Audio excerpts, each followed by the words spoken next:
আমার বাড়ির সামনে রাস্তাটা খুব কাঁচা, এই রাস্তা কোনো লোকজনে কিছু করতেছে না। আমরা ধান পাট কোনো কিছু নিতে পারতেছি না, ভুট্টা নিতে পারতেছি না, বাজারে কোনো কিছু নেওয়া যেতে পারতেছি না।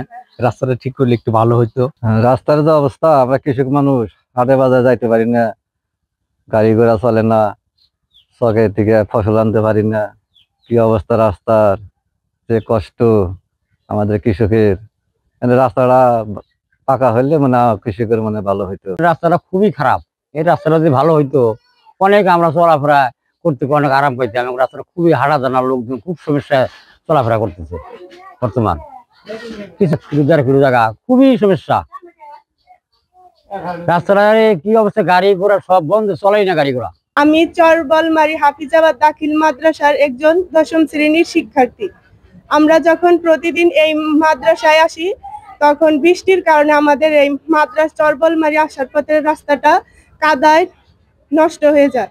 তখন আমাদের মাদ্রাসায় আসতে আমাদের অসুবিধা হয়। আমরা পরে আবার বাসায় ফিরে যাই। এজন্য সরকারের কাছে আমাদের একটাই দাবি, আমাদের এই মাদ্রাসা আসার পথের রাস্তাটি পাকা করে দেওয়ার অনুরোধ। আমরা কৃষক, আমরা অনেক জমি আবাদ করতেছি। আমাদের ফসল যা আসে, ফসলগুলো নেওয়া খুবই অসুবিধা এই রাস্তার কারণে।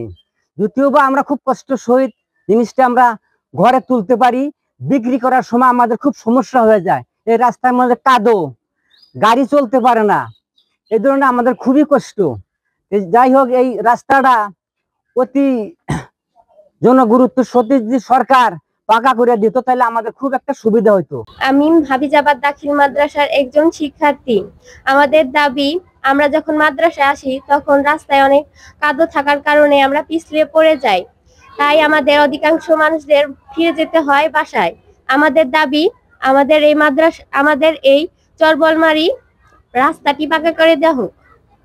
আমার মাদ্রাসা থেকে উত্তর পাশে একটি ১ কিলোমিটার এবং পূর্ব পাশে ১ কিলোমিটার দুইটি রাস্তা রয়েছে।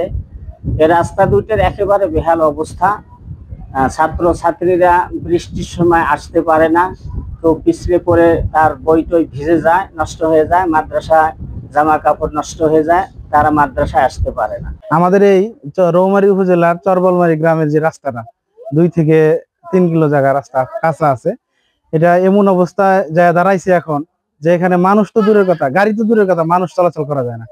সেখানে আমাদের গ্রামে একটা দাখিল মাদ্রাসা আছে, ছাত্রছাত্রী শিক্ষক এরা চলাচলে বিঘ্ন করতেছে, এরা আসতে পারতেছে না, যাইতে পারতেছে না, ঠিক মতো এরা ক্লাস করাতে পারতেছে না, বৃষ্টি হইলে এখানে হাঁটা যায় না।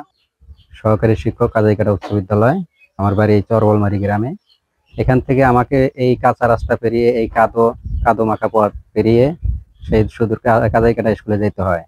যদি কোনোদিন আমি এই রাস্তার অবস্থা দেখে যদি এখান থেকে গ্রাম থেকে বের হয়ে যাই, তখন আর মন চায় না যে আবার এই গ্রামে ফিরে আসি।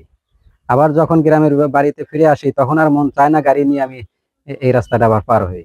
কিন্তু ভয়াবহ অবস্থা হলো, এখানে আমাদের এই রাস্তাটা ব্যবহার করে আসছেন আমাদের গয়ডাপাড়া বিজিবি ক্যাম্প, তাদের প্রধান রাস্তা হলো এইটা।